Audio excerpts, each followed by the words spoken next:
Et salut à tous les amis stressants. Aujourd'hui je vais vous présenter 3 histoires horreurs que j'ai trouvées sur internet. J'ai pas eu le temps de confirmer si elles étaient réelles ou pas, mais je vais vous raconter ces 3 histoires d'horreur aujourd'hui. Balance l'intro.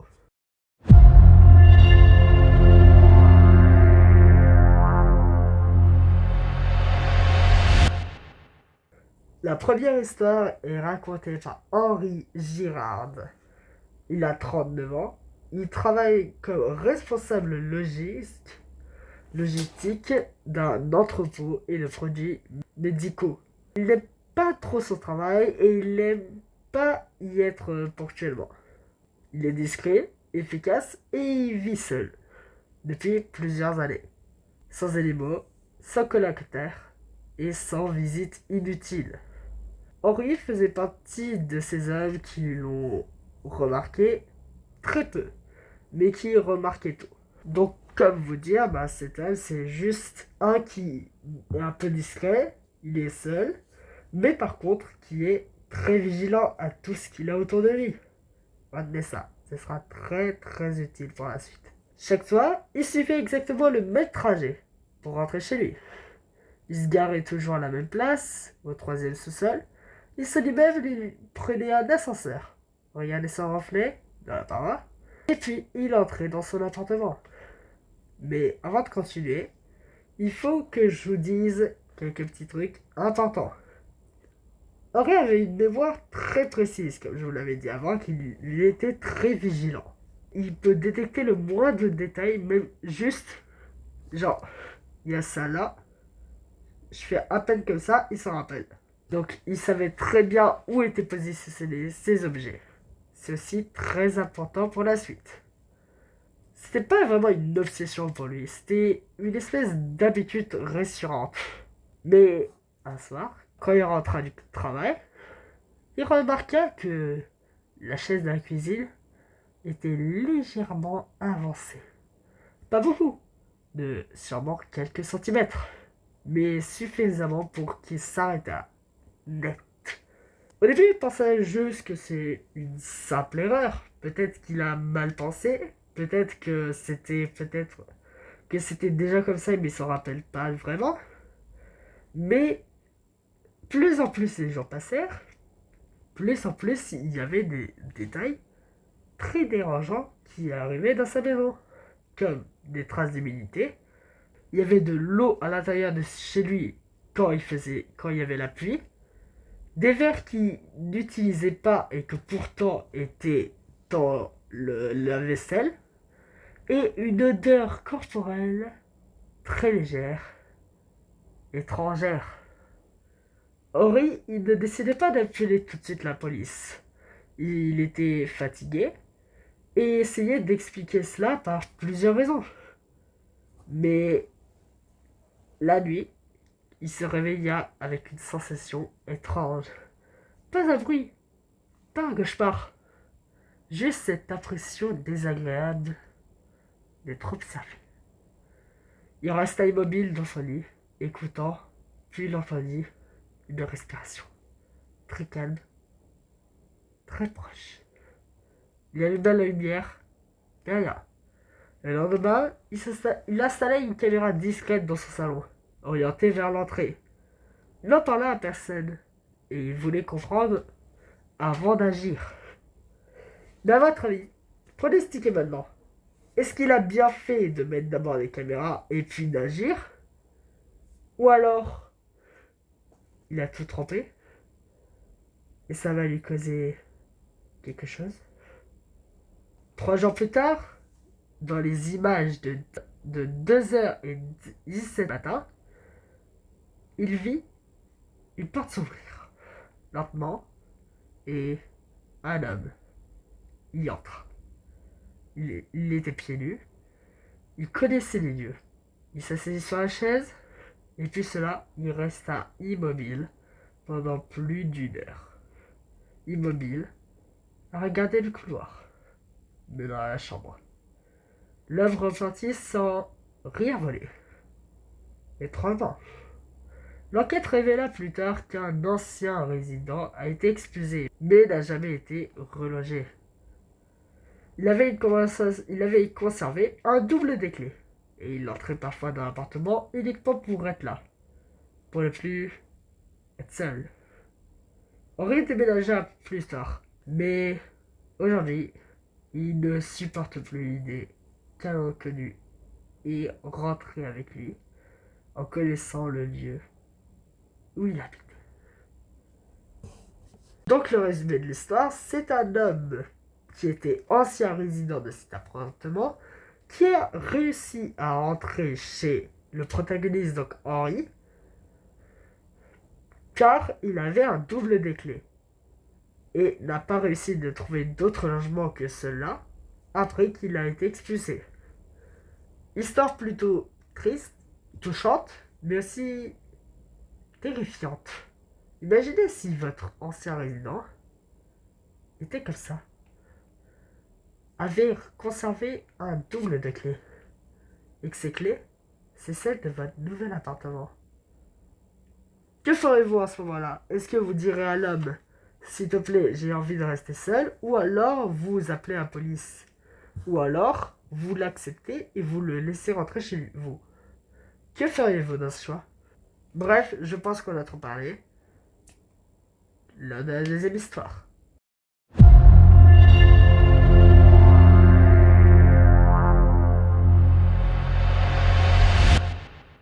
La deuxième histoire est racontée par un homme appelé Paul Melun. Il travaillait comme technicien dans la maintenance d'une société d'ascenseurs. Il avait 35 ans, il était marié et il avait une fille de 6 ans. Il passait ses journées à rentrer chez les inconnus, à circuler dans leur immeuble, à observer les horaires, leur absence, leur silence. Même si là vous pourrez dire, mais c'est lui en fait le méchant, il rentre dans les appartements des gens. Même si c'est vrai, tenez bien ce détail important. Paul était un homme correct. Il aimait sa famille, il ne buvait excessivement pas, mais il développait depuis quelques jours une fascination malsaine pour certaines personnes qui croyaient de son travail. Notamment une femme appelée Sophie Lagrange. Elle avait 32 ans et était dans l'appartement 4B. Il savait quand elle partait, quand elle rentrait et quand elle était seule chez elle. Un jour par erreur, du moins c'est ce qu'il se répéta, il resta plus longtemps que nécessaire dans son appartement. Il fouilla Il fouilla sans vraiment fouiller. Il regardait ses photos, son âge, son lit. Et il recommença.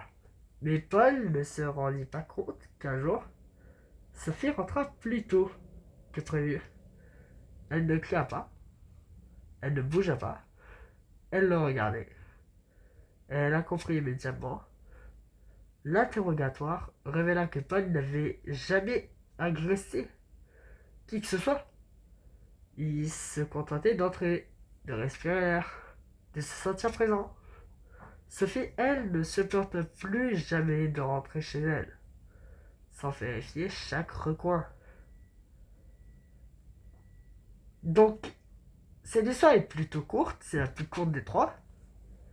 Mais, cette histoire, surtout, fait dire que le protagoniste est en quelque sorte l'antagoniste. Car celui qui raconte l'histoire, c'est celui qui fait les actions mauvaises. Et si on devait faire que le protagoniste, c'est celui qui reçoit les actions, et que le méchant, c'est qui fait les actions, en réalité, la vraie protagoniste, ce serait Sophie. Après, il ne faisait rien de mal. Juste, on ne sait pas qu'est-ce qu'il est devenu après cet interrogatoire car plus personne ne l'a jamais revu. Et ça, c'est plutôt bizarre. Pourquoi après un interrogatoire avec la police, il disparut totalement comme ça? Est-ce normal? Est-ce sa pure volonté? Ou autre? C'est ça en fait. C'est pas vraiment l'histoire en elle-même. C'est ce qui devient de Paul. Qu'est-ce qu'il est devenu après? Bon, je pense que pour cette deuxième histoire, c'était vraiment plutôt court. On va passer sur la troisième, que c'est la plus longue des trois.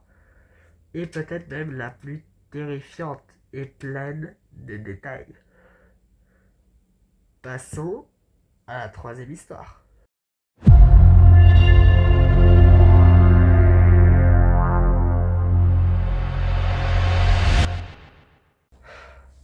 Et 3, et 1, et 3, 2, 1, 4. La toute dernière histoire que nous allons parler, qui est très longue, je vais souffrir, est racontée par Lucas Ferrand. Il travaille depuis presque 8 ans comme opérateur de vidéosurveillance pour une entreprise privée, sous contrat. Il y avait 36 ans, une silhouette discrète et particulière, et restait devant la caméra pendant des heures, sans bouger. Son travail consistait essentiellement à regarder longuement, regarder attentivement. Chaque nuit, ce semblant Lucas arrivait à 21h45.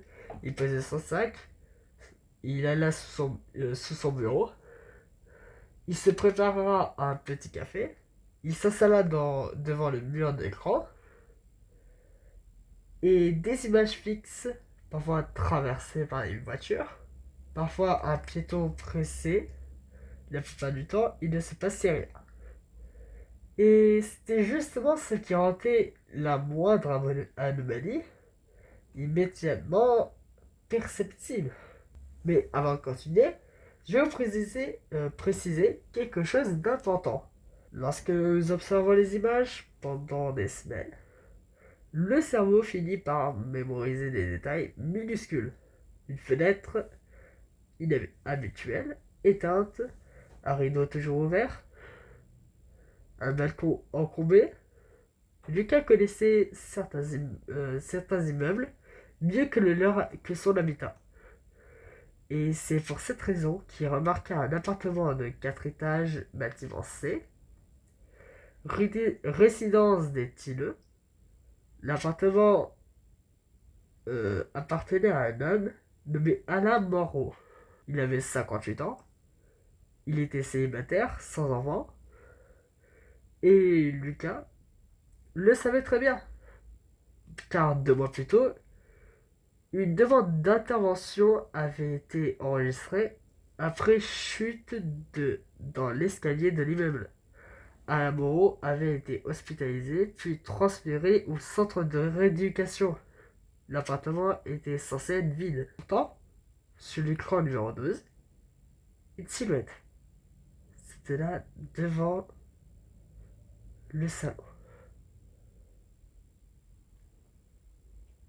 Pas un mouvement brusque, pas un comportement suspect, juste quelqu'un immobile, face à la fenêtre, éclairé par la lumière de la rue.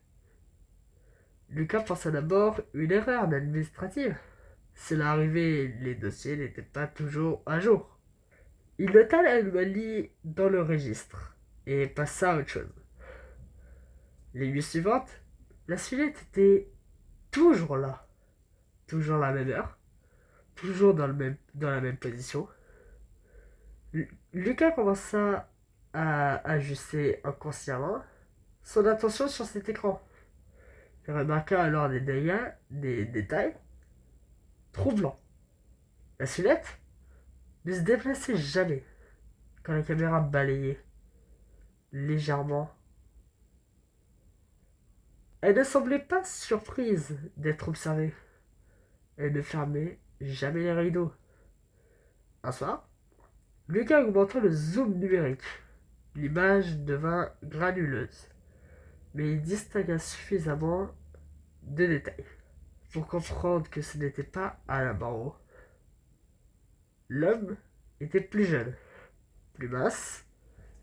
Il portait toujours les mêmes vêtements, un pantalon sombre, un haut clair, et surtout, il regarda directement la caméra.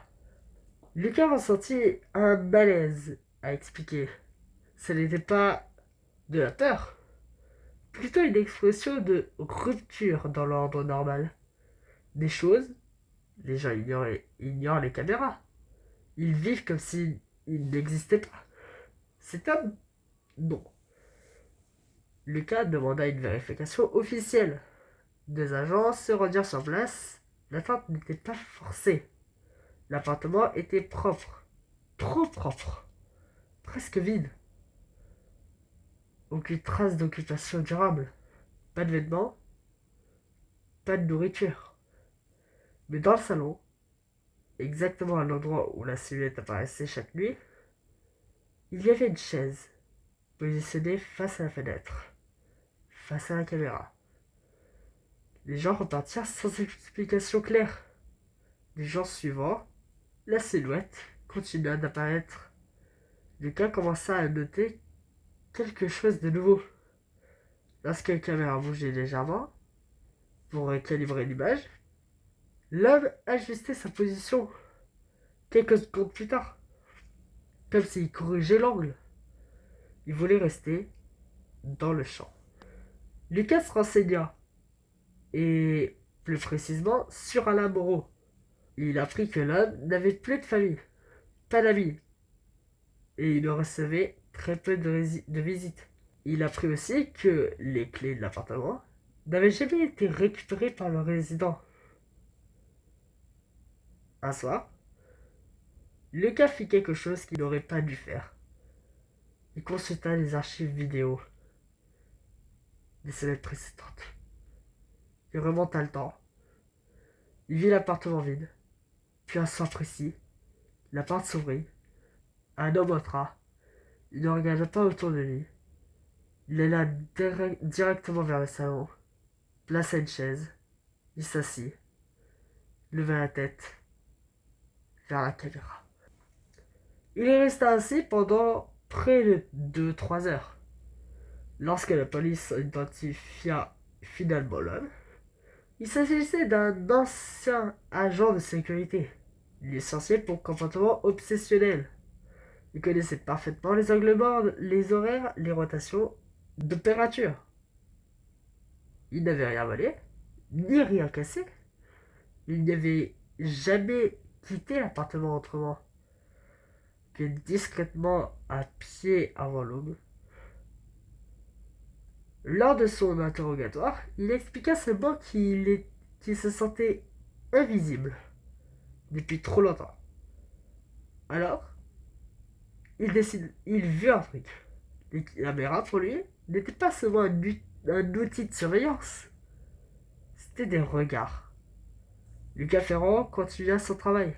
Mais depuis cette nuit, il ne s'asselle plus aux écrans. Il ne cherche plus seulement ce qui bouge, car les écrans cherchaient aussi ce qui voulait être devant volontairement. Et voilà la fin de la troisième histoire qui était beaucoup plus longue, beaucoup plus intrigante et terrifiante, et que je trouve la meilleure des trois. Un homme qui a été licencié de l'agence où Lucas est, et qui, vu qu'il savait les horaires, les caméras et tout ça, il se plaçait devant les caméras pour regarder, pour être observé, pour qu'on le reconnaisse. Bref, pour conclusion, je peux dire simplement, c'est l'histoire, à mon avis, la plus terrifiante des trois. Et voilà. J'espère que cette vidéo vous aura plu. N'hésitez pas à laisser un pouce bleu et à vous abonner. Et on se dit à bientôt pour les prochaines vidéos. Allez! Salut! Et passe un joyeux nouvel an.